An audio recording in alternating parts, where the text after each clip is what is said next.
These episodes are intended for mature audiences. Viewer and listener discretion advised. All right, guys, what's going on? Welcome to another episode on Stories of a Dandelion. Thank you for joining me for this conversation today. I thought about, for the last week, about how I want to talk to you guys about secure mindsets, but I can't talk to you about that until I talk about the healing process. And it's all about healing your inner child.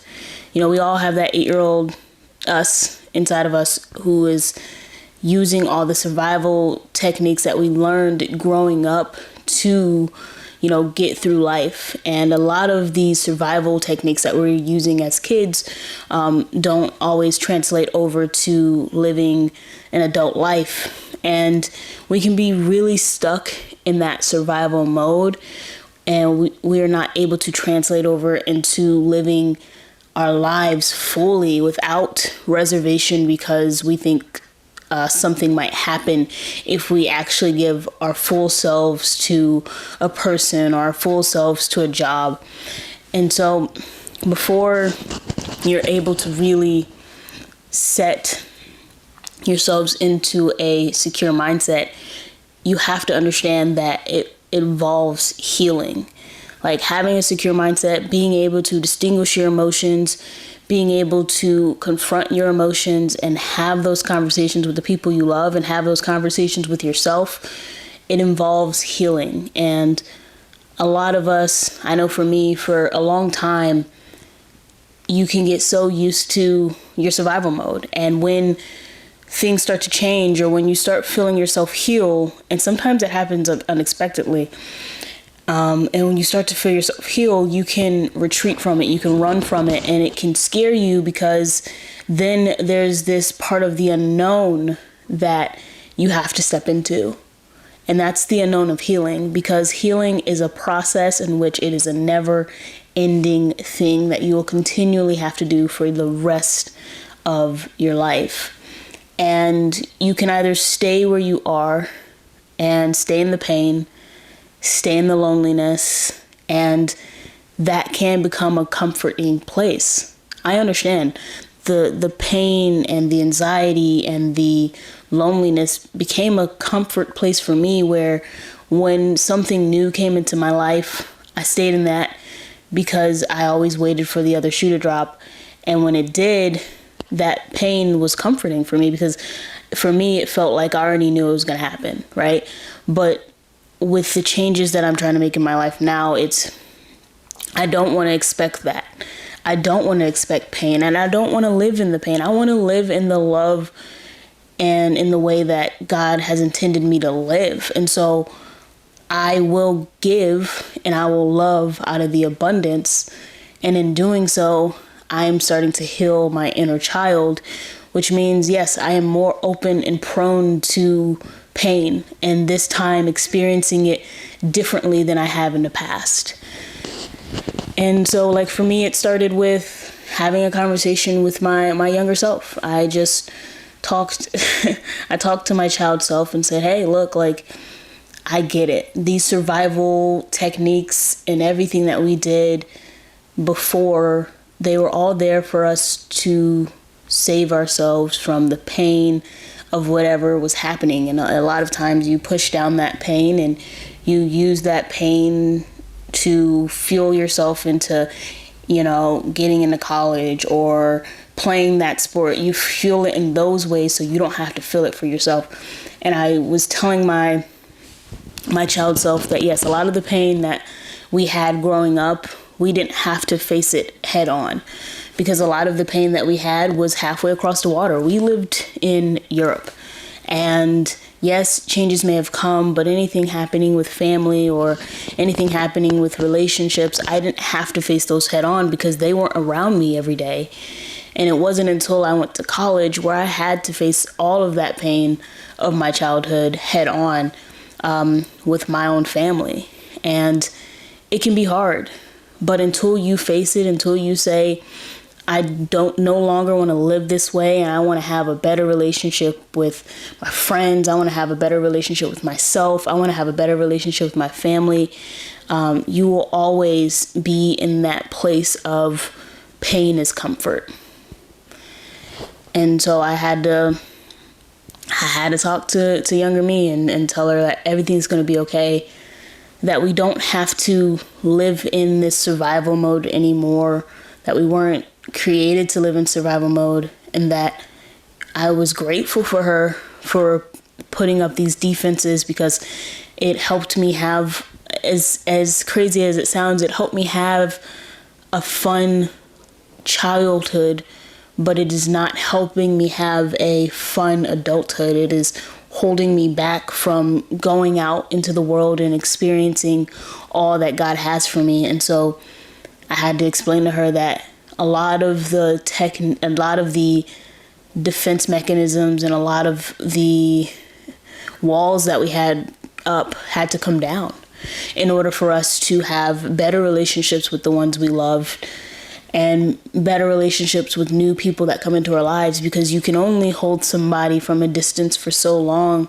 until they finally realize either you let them in or you let them go.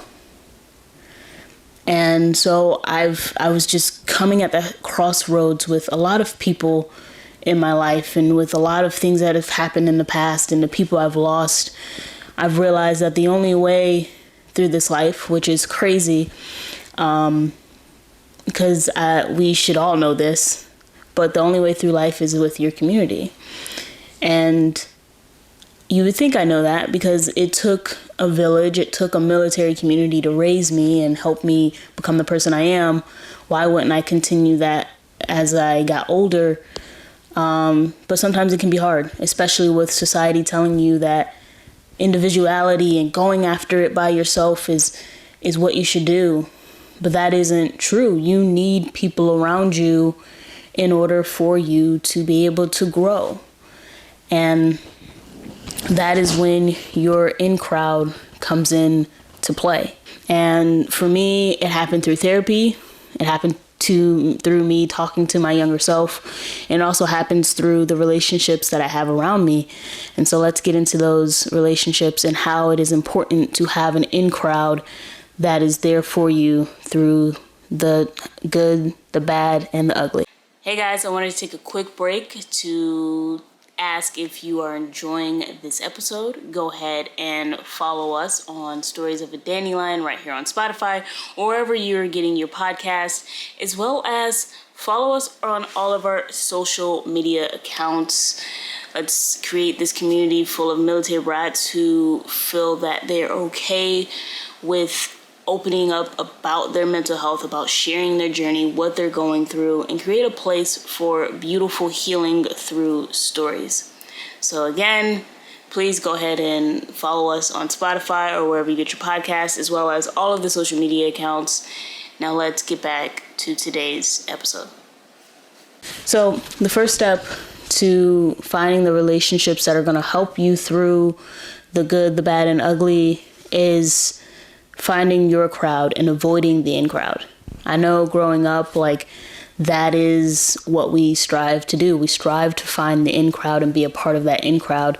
And this is what in crowd means, so that we have an understanding. The in crowd is a small group of people perceived by others to be particularly fashionable, informed, or popular. Now, to the outside world, that may be true, but for you, your crowd needs to be the people that you love most, and the people that you know when things go wrong, they're going to have your back. And when things get real ugly, they're going to have your back, and they're going to support you, and they're going to walk through life with you. And you have similar interests, but also at the same time, you have different perspectives within that group. Now, I get it. You typically hang out with people who like the same things you do, have the same ideas that you do, which is great. You need those people in your life, but you also need people who like and have similar things that you like as well, but have a different point of view than you do. Because when it comes to people around you, you need to have a lot of different perspectives when it comes to any situation. And they can, instead of somebody bringing you the same idea that you already have in your head, you have somebody else who can look at you and be like, I'm going to be honest with you because I love you, and because I know that by me saying this, it's not going to change anything between us. And they come to you with the truth, and then they tell you a different perspective on how to also look at the situation. And that is important, because when we all go off the same idea, that becomes a very exclusive thing where you're unable to look outside of your own view. But when you have other people that are in your circle that have different views, you're able to differentiate. Hold on. When you have people who are in your group who are different, you're able to use the different views to make a better, well-rounded decision, not just for yourself, but for the people around you. I think a lot of us don't get that our decisions do affect others. And sometimes, like, there are some decisions that you'll make in life that won't just affect you. There'll be decisions that you make in your life that will also affect the people around you. And sometimes we forget that. So those people are there to help us consider the other people around us, and they're there to help us make the best decision for ourselves ultimately, that also will in turn make the best decision for all of those around us. For me, the people I have in my life, we grew up together, and no, I don't talk to them every day. I think as you grow older, you realize that life comes along and you're not able to hang out with your friends or talk with your friends as much as you used to, but we find time to still reach out and make sure that we're all okay. And if we're making like a big life decision that is not only going to affect us, but it's going to affect our family and friends, we talk to one another and we have those conversations. Like, if we need advice from one another, we will reach out. We're not afraid to reach out over something or ask for help from each other. And I think one of the biggest reasons is because over the last couple of years, we have lost people in our lives, and we've realized what not asking for help can do. And so we've started to really reach out to each other and check in on each other often. And it has really helped me to be able to grow and heal in the new seasons that I am walking into. And when things change, I love to let them know and tell them. And when I need advice from them, they always give me what I want to hear, but they also always give me what is happening? Why do you keep going off?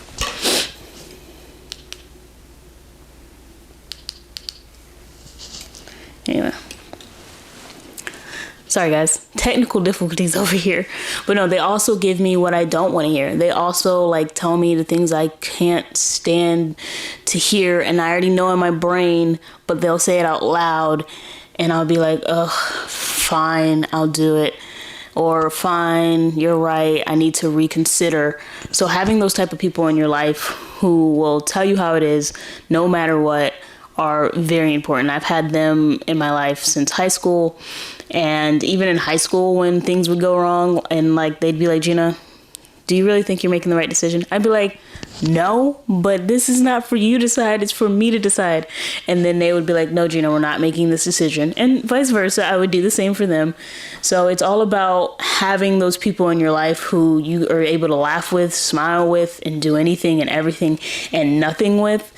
And then also being able to just tell the truth to them without being afraid that you're going to lose their friendship or you're going to lose that relationship. Those are the type of people that you want in your in crowd.